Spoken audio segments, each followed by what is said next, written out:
Hi, my name is Erin Emperor, and I teach sophomore English, 8th grade English, and TOK. And I also am the extended essay coordinator with Miss Donahue. Hi, you guys. I'm Miss Donahue. Well, formerly Miss Donahue, now Oh, yes. Miss Jackson, or at least trying to be. I got married this summer, and yeah, we're both the co-extended essay coordinators. So we just want to talk to you Absolutely. guys a little bit today about what that means.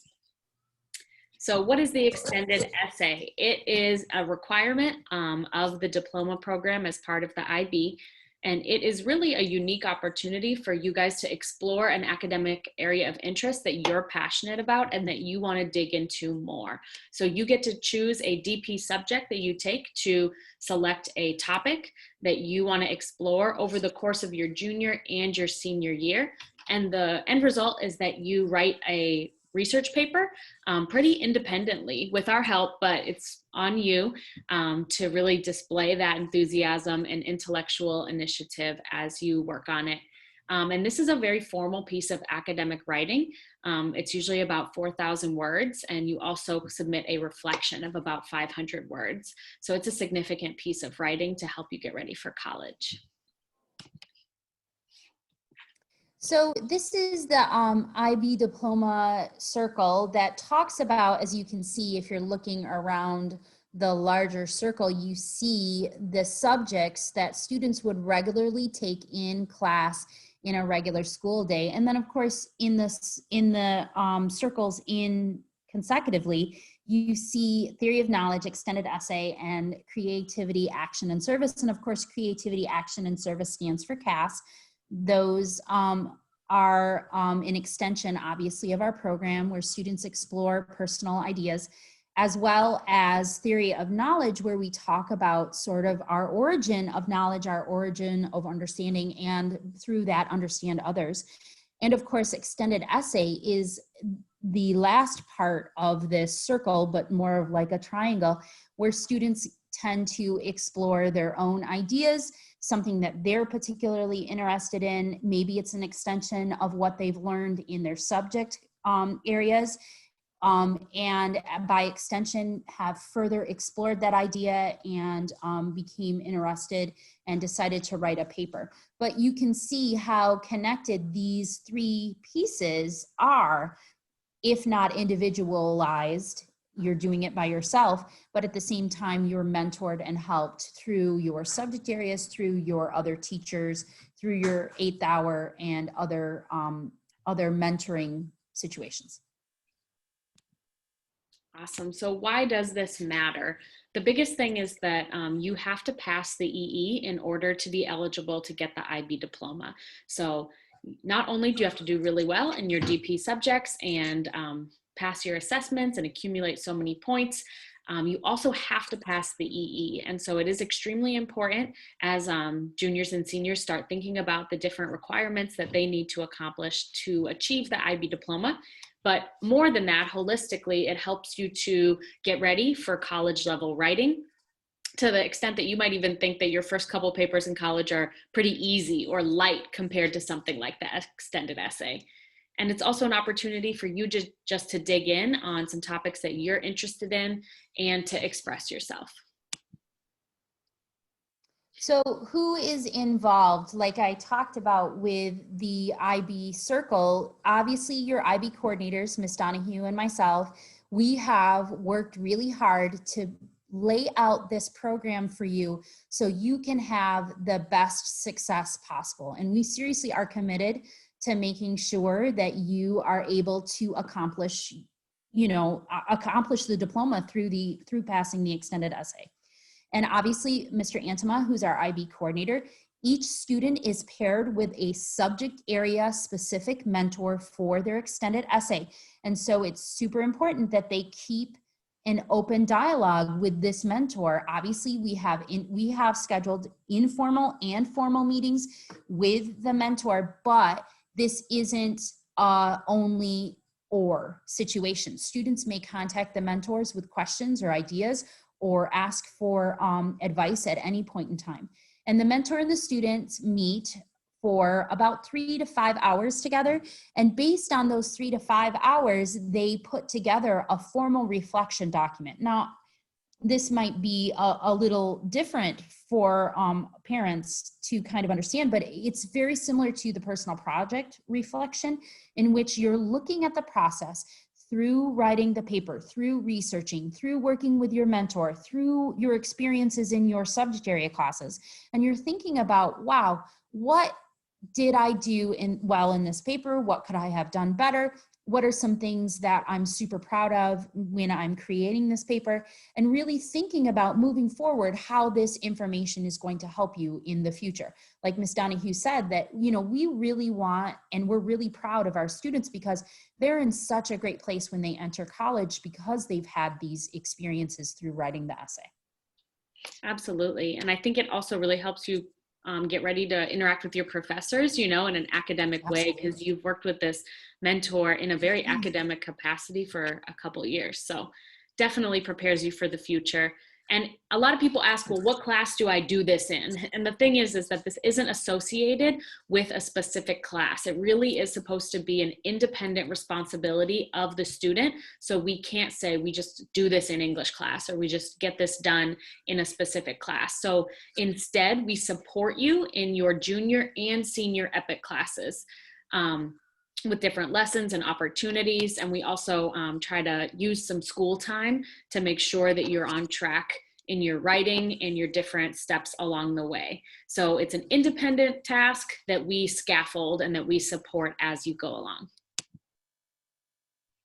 So how am I graded? Well, obviously you're externally assessed by the IB. What happens is your mentor guides you through the process. They give you feedback on your essay, but then eventually that paper is sent out across many different places all over the world, and other IB graders grade this essay. Now, criterion A through B, A is focus and method, B knowledge and understanding, and C is critical thinking. That is more of a subject area specific. And we have provided your student with lessons on the subject and subject guide, as well as opportunities to discuss with their mentors about the subject guide and other students and their feedback on each other's subject guides, as a way to really become knowledgeable about all the criteria, not just the subject specific criterion A through C. And then Ms. Donahue and myself also do a sort of lesson that is very specific to presentation and engagement. Ms. Donahue went to a fabulous training a few years ago and learned that there was so much success on understanding the specifics of presentation and engagement criterion. And so we talk at length with the students about how they can accomplish great things if they do well and accomplish those valid and important points in criterion D and E. And then of course we have internal checkpoints, the grading for, and the criterion that we've kind of set up in our classes, the grading for the outline and then the rough or the final drafts are graded in your EPIC, your 8th hour classes, as well as your TOK class as a summative assessment. And those are pretty much a pass-fail kind of grade in which students either either accomplish those goals of writing the essay or they don't. And so we work through with the students to make sure those papers are turned in on time and the outline is completed. Yeah, and I think it's really cool actually that all the subjects follow the same rubric. So it's not like an English EE is graded differently than a chemistry EE. So we can actually break down and study the rubric together because we're all using the same rubric. And we're hoping over the years even to do better instruction on all of these criterions so that everybody knows exactly how they'll be scored. And we find that we have great success with students who intimately understand the rubric. And I hope you've seen that in the subject area classes. A lot of the subject area teachers show the students the rubric. We talk about it. We practice grading, and we even have students practice grading. So, you know, they really understand that rubric well. Yeah, and we'll have your student look at samples of EEs from their subject that were scored by experts and compare how they would score them to the experts' scores. so that we just get a lot of familiarity with the rubric. This presentation that I'm clicking through right now has many more slides than the ones that we're able to talk about today.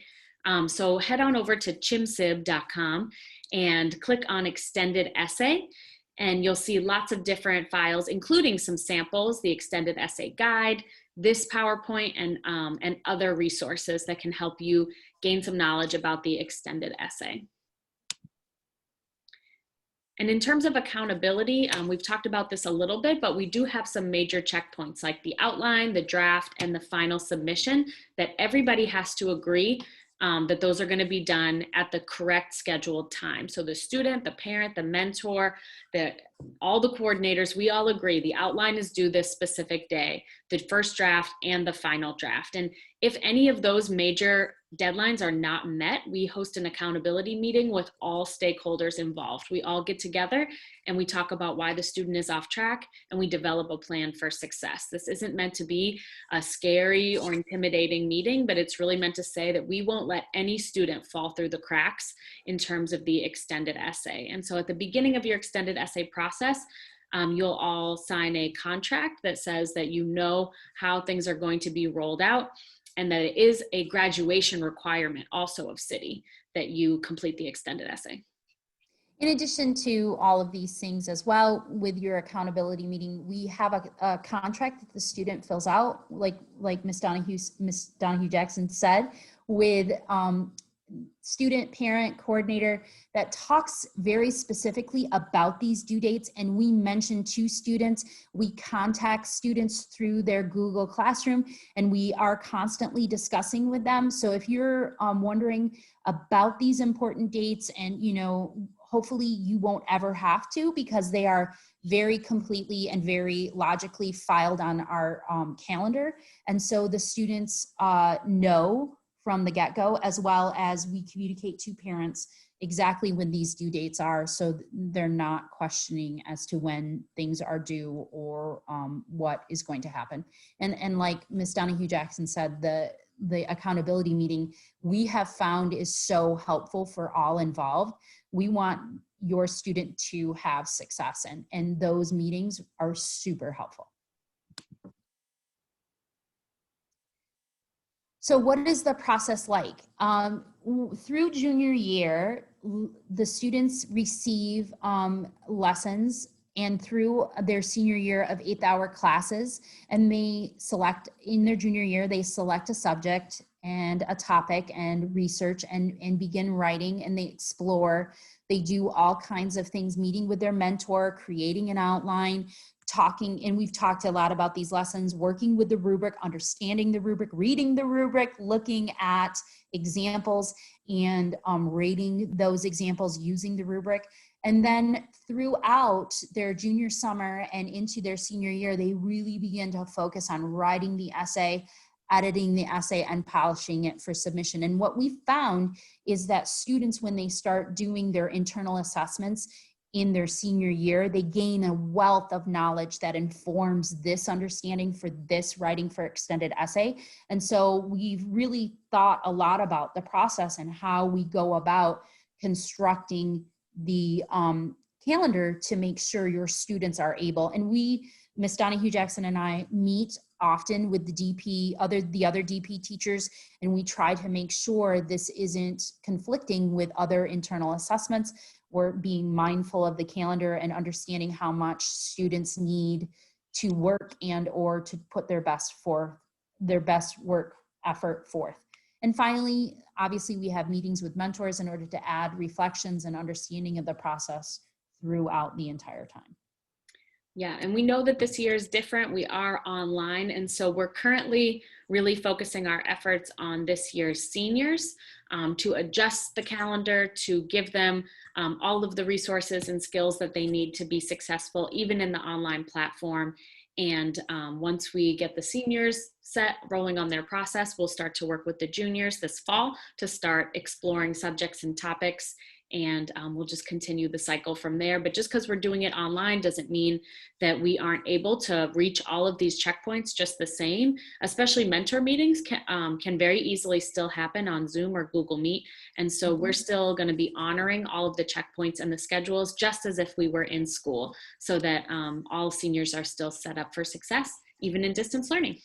Absolutely. And I even met with students over the summer who were a little bit behind in the process, and I kind of helped them move forward in their understanding of what was going on because they missed some things in 8th hour. Totally available during the summer and able to reach those students through Zoom and Google Meets.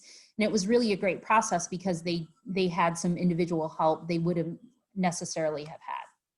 Yep. And so if you have any questions, please reach out to us. Donahue M at students.grps.org. Emperor E at students.grps.org. And Yes. we definitely are available to answer any questions. I know Mr. Antema also is available to answer questions. If you put all 3 of us on the email, we can answer the questions or meet with you if you have any other concerns. Yep. So hope this helped. Hope you learned some things, and we're here to support you whatever step in the process you're in. So thanks so much. Have a great day.